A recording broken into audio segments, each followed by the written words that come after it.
खुश आमदीद। आज हम एक ऐसी कॉर्पोरेट जंग का तफसीली जायजा ले रहे हैं जो सच पूछें तो किसी थ्रिलर फिल्म से कम नहीं। बिल्कुल। टीआरजी पाकिस्तान लिमिटेड यानी टीआरजीपी पाकिस्तान की टेक दुनिया का एक बहुत बड़ा नाम है। जी। लेकिन पर्दे के पीछे इस कंपनी पर कंट्रोल के लिए एक ऐसी शतरंज की बाजी खेली जा रही थी जिसमें मुबैना तौर पर कंपनी का अपना ही पैसा उसके खिलाफ इस्तेमाल हो रहा था। और ये सिर्फ इल्जामात तक महदूद नहीं रहा। ये मामला सिंध हाई कोर्ट तक पहुंचा और इसका जो फैसला आया है वो पाकिस्तान की कॉर्पोरेट तारीख के लिए एक मिसाल बन गया है। तो आइए इस केस की बुनियाद से शुरू करते हैं। ये सारा मामला शुरू हुआ एक पिटीशन से। जी, एक पिटीशन जो कंपनी के बानी और एक बड़े शेयर होल्डर मोहम्मद जियाउल्लाह खान चिश्ती ने दायर की थी।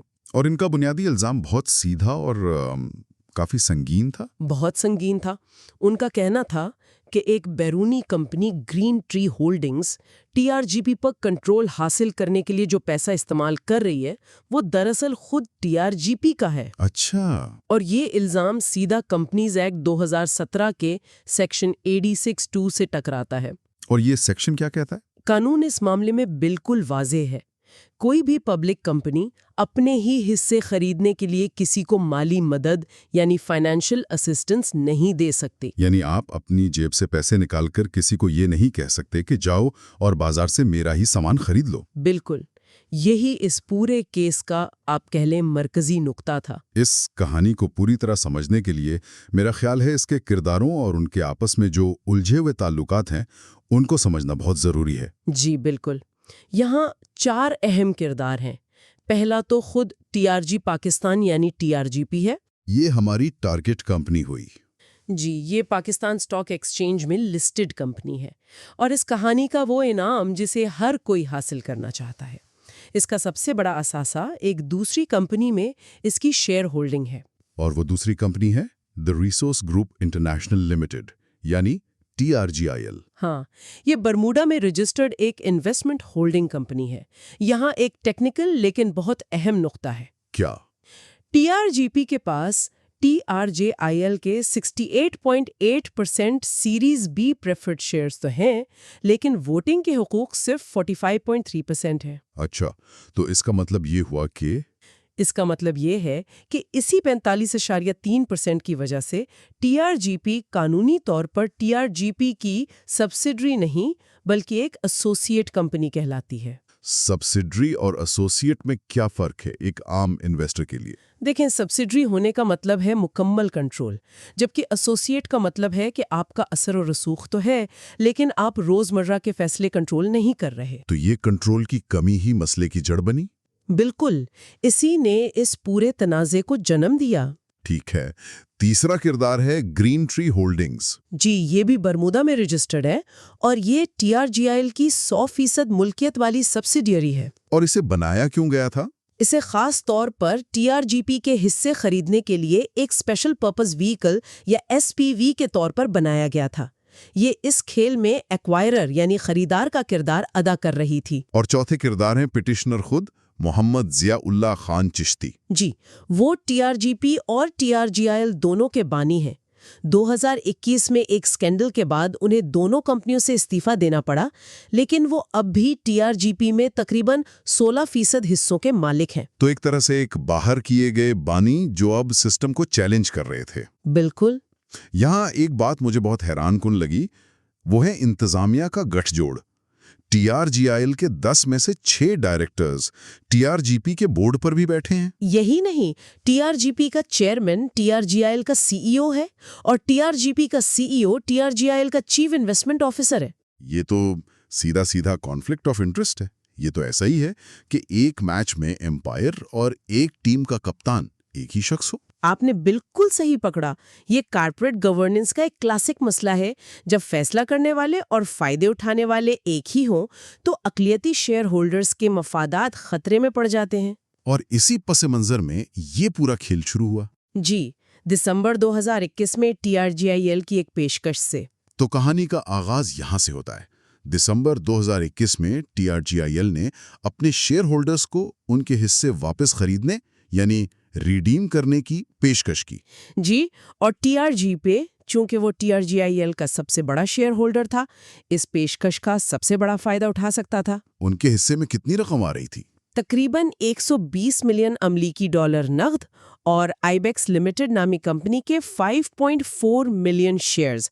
ये एक बहुत बड़ी रकम थी। मंतकी तौर पर तो टीआरजीपी को ये असासे लेकर अपनी बैलेंस शीट मजबूत करनी चाहिए थी या अपने शेयर होल्डर्स को डिविडेंड देना चाहिए था। लेकिन उन्होंने ऐसा नहीं किया। उन्होंने एक बहुत ही गैर मामूली रास्ता इख्तियार किया। उन्होंने टीआरआईएल से दरखास्त की कि उन लिक्विड एसेट्स को बराह रास्त टीआरजीपी को देने के बजाय एक एसपीवी यानी ग्रीन ट्री होल्डिंग्स में पार्क कर दिया जाए। जी, मेरा सवाल यह है कि कोई कंपनी अपने हिस्से के करोड़ों डॉलर बराह रास्त लेने के बजाय एक तीसरी कंपनी में क्यों रखवाएगी? यही इस पूरी स्कीम का सबसे आप कह लें ज़हीन और मुतनाज़िया हिस्सा था। वो कैसे? देखें, अगर वो पैसा बराह रास्त टीआरजीपी के अकाउंट्स में आता तो वो टीआरजीपी के असासे बन जाते। फिर उन असासों को टीआरजीपी के ही शेयर्स खरीदने के लिए इस्तेमाल करना सीधा सीधा कानून की खिलाफ वर्जी होता। अच्छा, तो उन्होंने पैसा टीआरजीआईएल से ग्रीन ट्री को मुंतकिल किया ताकि कागज पर यह नजर आए कि टीआरजीपी का उस पैसे से कोई बराह रास्त ताल्लुक नहीं, हालांकि हकीकत में वो पैसा टीआरजीपी के हिस्से का ही था। तो ये एक तरह से पैसे को कानूनी दायरे से बाहर रखने की कोशिश थी। बिल्कुल, ताकि उसे एक खास मकसद के लिए इस्तेमाल किया जा सके। और फिर 20 दिसंबर 2021 को टीआरजीपी ने पाकिस्तान स्टॉक एक्सचेंज को मुत्तला भी कर दिया। जी, उन्होंने बताया कि टीआरजीआईएल की एक सब्सिडरी यानी ग्रीन ट्री उनके असासे इस्तेमाल करके मार्केट से टीआरजीपी के हिस्से खरीदेंगे। और फिर उन्होंने खरीदना शुरू कर दिया। जी, ग्रीन ट्री ने उन्हीं फंड्स को इस्तेमाल करते हुए खुले बाजार से खामोशी से टीआरजीपी के शेयर्स खरीदना शुरू कर दिए और दिसंबर 2024 तक यानी तकरीबन 3 साल के अरसे में उन्होंने 29.7% का हिस्सा हासिल कर लिया। 29.7%। जरा सोचें, पाकिस्तान स्टॉक एक्सचेंज में ये कोई मजाक नहीं। बिल्कुल नहीं। इतनी बड़ी होल्डिंग खामोशी से बनाना ही अपने आप में एक बहुत बड़ी स्ट्रेटेजिक चाल है। इसका मतलब है कि आप कंपनी के सबसे बड़े शेयर होल्डर बन गए हैं और बोर्ड पर कंट्रोल हासिल करने से सिर्फ एक कदम दूर हैं। और वो आखिरी कदम 17 जनवरी 2025 को उठाया गया जब ग्रीन ट्री ने टीआरजीपी के मजीद 35% हिस्सा हासिल करने के लिए एक पब्लिक ऑफर का ऐलान किया। अच्छा, पब्लिक ऑफर? जी, इसका मकसद अपना कुल हिस्सा 65% तक ले जाना था, जिससे उन्हें कंपनी का मुकम्मल और बिला शिरकत खैरे कंट्रोल मिल जाता। और इसी पब्लिक ऑफर को ज़ियाद चिश्ती ने अदालत में चैलेंज किया। बिल्कुल, यहाँ से असल कानूनी जंग शुरू हुई। तो अब मैदान अदालत में सज चुका था। पिटिशनर के दलाइल क्या थे? उनके दलाइल मतलब 3 अहम नुकात पर मबनी थे। पहला और सबसे वजनी नुक्ता वही था गैर कानूनी फाइनेंशियल असिस्टेंस, यानी सेक्शन 86(2) की खिलाफ वर्जी। जी, वो कह रहे थे कि टीआरजीपी बिलवास्ता तौर पर ग्रीन ट्री को माली मदद फराहम कर रही है ताकि वो इसके अपने शेयर्स खरीद सकें। ठीक है, दूसरा नुक्ता भी बहुत दिलचस्प है। दूसरा नुक्ता ये था कि कंपनी के डायरेक्टर्स ने जानबूझकर डायरेक्टर्स के इंतखाबात में ताखीर की है। क्यों? ताकि ग्रीन ट्री को अपनी शेयर होल्डिंग बढ़ाने और टेक ओवर की पोजीशन मजबूत करने का वक्त मिल जाए। ये कंपनीज एक्ट के सेक्शन 158(2) की खिलाफ वर्जी थी। और तीसरा नुक्ता? और तीसरा नुक्ता इन दोनों इल्जामात का नतीजा था। उन्होंने कहा कि ये तमाम इक़दामात अक़लियती शेयर होल्डर्स के साथ जुल्म यानी ऑपरेशन और कंपनी के मामलात में बददस्तजामी यानी मिसमैनेजमेंट के मुतरादिफ हैं। ये बहुत संगीन इल्जामात हैं। जी, इनकी बुनियाद पर अदालत कंपनी को बंद करने का हुक्म भी दे सकती है। लेकिन एक मिनट, टीआरजीपी और ग्रीन ट्री ने भी तो कोई दिफा पेश किया होगा। उनका मौकिफ क्या था? बज़ाहिर उनकी दलील मजबूत लगती है। उन्होंने अदालत में यही कहा। उनका पहला दिफा ये था कि चूंकि टीआरजीआईएल ने कभी कोई डिविडेंड डिक्लेयर नहीं किया था और टीआरजीपी ने रिडेम्पशन कबूल नहीं किया, इसलिए वो फंड्स कानूनी तौर पर टीआरजीआईएल की मिल्कियत थे, टीआरजीपी के नहीं। तो फाइनेंशियल असिस्टेंस का सवाल ही पैदा नहीं होता? उनके मुताबिक जी। दूसरा, उन्होंने कहा कि डायरेक्टर्स के इंतखाबात एक दूसरे अदालती हुक्म की वजह से रुके हुए थे। हमारी नीयत खराब नहीं थी। और पब्लिक ऑफर के बारे में इनका क्या कहना था? उसे तो वो शेयर होल्डर्स के फायदे में बता रहे होंगे। बिल्कुल, उनका कहना था कि पब्लिक ऑफर तो अक़लियती शेयर होल्डर्स के फायदे में है। हम उन्हें मार्केट रेट से ज्यादा कीमत पर उनके हिस्से खरीदने की पेशकश कर रहे हैं, तो इसमें जुल्म कैसा? یہ تو ان کے لیے ایک اچھا ایگزٹ آپشن ہے۔ لیکن عدالت نے ان کی ایک نہ سنی۔ ایک بھی نہیں۔ عدالت نے ان تمام دفاعی دلائل کو ایک ایک کر کے مسترد کر دیا۔ اور یہ اس کیس کا سب سے ڈراماٹک موڑ ہے نا، کیونکہ ان کے خلاف سب سے بڑا ثبوت کسی اور نے نہیں بلکہ خود ان کی اپنی کمپنی نے ہی فراہم کیا تھا۔ بالکل۔ عدالت نے TRGP کی اپنی 20 دسمبر 2021 کی پاکستان سٹاک ایکسچینج کو دی گئی ڈسکلوجر کا حوالہ دیا۔ اس میں کیا لکھا تھا؟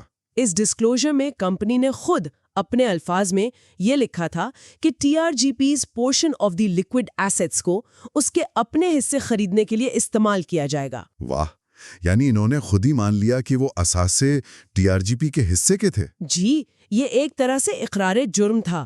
ان کی اپنی فائلنگ، جو شاید اس وقت ایک معمولی کاروائی لگی ہوگی، بعد میں ان کے گلے کا پھندا بن گئی۔ اس کے بعد تو کوئی دلیل باقی نہیں رہتی۔